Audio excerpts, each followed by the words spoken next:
Hey everyone, so I'm back again this time around with a brand new series. I thought I'd test out this new concept. If you guys like this idea, I will continue on with it. Basically, I will be calling this series Collecting Goals.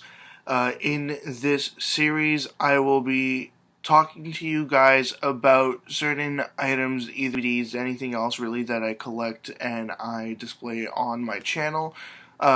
Specific items and specific incidences in which I came very close to purchasing them, but for whatever reason, it sort of fell through, and I was unable to finally add that item to my collection. Now, I thought for this first episode, I suppose, if you want to call it that, I thought that I would talk about my experience with the TurboExpress. Now, for those of you that don't know what the TurboExpress is, the TurboExpress itself is a handheld version of the TurboGrafx 16 home video game console, released in, I forget the exact year it was released in, but I think it was 89, 90, around that time, maybe even 91. Better yet, just go look at the Wikipedia page yourself, and the information will be there about that. But basically, the Turbo Express is a handheld version of the console, and it lets you play the console games on the handheld device, so you can play your games on the go. It is a pretty interesting handheld to me, and of course, I prefer handhelds to home consoles. At least they're easier for me to sort of pick up and play, as opposed to sort of sitting down and playing in front of a television for hours on end. Basically, my first experience with coming close to purchasing a Turbo Express, uh, came with Kijiji. Basically, when I first started seriously looking on Kijiji for video games, I found one ad where a person was selling a Turbo Express in the box with a bunch of games for $200, and at that time, it was an amazing deal to find. It still, to this day, is an amazing deal to find for a Turbo Express with games and complete in the box. Now, what had happened is I contacted this person, spoke to them multiple times, set up a time to meet with them, and picked a location. Gave each other our information. I had his phone number, he had mine. We had spoken to each other, planned out absolutely everything. Then comes the day where I'm supposed to meet the guy, and he doesn't show up. I try texting him first, doesn't respond. I email him, he doesn't respond. I try calling him, and it just rings and rings and rings and goes to voicemail. I'm thinking, what the hell went on here? I thought we had some kind of a deal, and everything was set. After that, I was left speculating for a while whether or not he just decided not to sell his Turbo Express stuff, or maybe he got a better deal from someone else. But then, about 2 weeks later, I get a email from this guy telling me, "Hey, sorry, I couldn't make it, and are you still interested?" And I'm like, "Well, what happened? Why couldn't you make it?" And he's like, "Well, somebody else made me an offer." And I'm like, "Okay, so this other person made you an offer for what, more money, and then they ended up not showing up, not taking it, and now you're coming back to me?" So I thought, you know what? I'll take a look at it anyways. He's still offering it to me for $200 for the whole set, and I go to take a look at it, and at first I sort of realized why he must have. Well, in the first place, if somebody else had really offered him more money on this stuff, which would have been a reasonable thing for somebody else to do, to make an offer for more to get this stuff, because it was an insanely good deal. This person must have seen them in person, seeing the system and the games, and knew that something was kind of off. Because when I finally saw the handheld in person and I tried to make it work, it wouldn't work at all.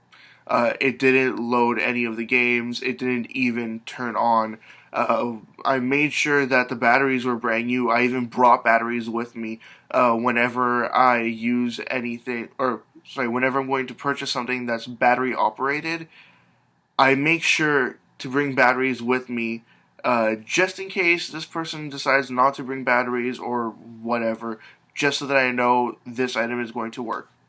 And it didn't. It didn't work at all, and I was definitely not going to pay that kind of money for something that didn't work. So I had to tell the guy, hey, sorry, well, it's not working. I'm not going to pay $200 for this.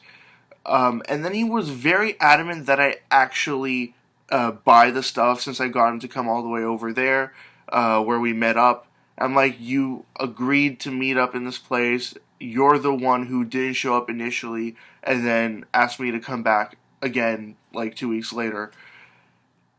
And he was getting very pushy about it, and I feel like he realized that he wasn't going to sell this stuff that wasn't working to anybody easily, especially for that much money.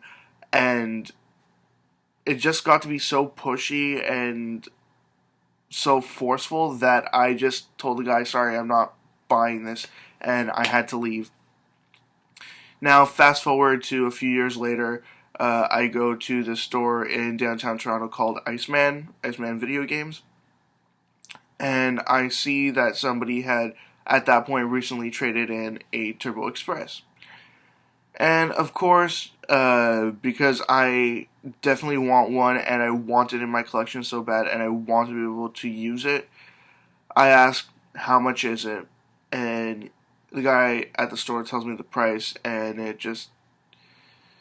it kind of disappointed me. They wanted $250 just for the unit, and that was definitely beyond my means at the time. And even now, $250 for a handheld video game console, that's kind of a lot of money, but considering how rare they are, and definitely for a working one, $250 isn't that bad of a price, but it was more than I would be able to afford. Now, I attempted several times to collect stuff to trade towards it, but every single time that I got a significant amount of stuff together for trade credit, something kept coming in the way. Either a brand new game was released and I didn't have the money to pay for it, so then I decided to use my trade credit towards a brand new game, or I had an unexpected cost in life to pay for something else that absolutely had to be paid for, and it just kept delaying my plans to get a TurboExpress. And that pretty much leads down to today. Still trying to get a TurboExpress. Have not come across another one in any local listings at all since I first saw that one all those years ago. I have come across a couple of TurboGrafx slots, but nothing really good or worth the cost. Pretty much in Toronto, if you're looking to get TurboGrafx stuff, you gotta either pay a lot or just not collect Turbo stuff at all.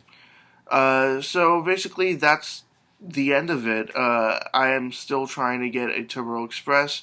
I'm trying not to spend $200 on it, but I'm hoping that I could get it for significantly less. But eventually, I would like to add one to my collection and to be able to use it, as opposed to using the console, which is kind of difficult of a setup to have included, considering that unless you have the AV booster that costs a lot of money, the system itself connects through auxiliary, through coaxial cable or whatever, and it's just too much of a hassle to connect. But yeah, that's my story about my sort of uh, attempts at trying to get a TurboExpress and failing at it. If this is something that you want to see more of in the future, please let me know. If you want to see this, but you want it to be more concise, again, just please let me know in the comment section below. Anything you have to say, really, comments, questions, suggestions, ideas, anything at all, just leave it in the comment section below, and I'll get back to you as soon as I possibly can. And I suppose that's it. Facebook, Twitter, website, all linked in the description below as well. And yep, see ya.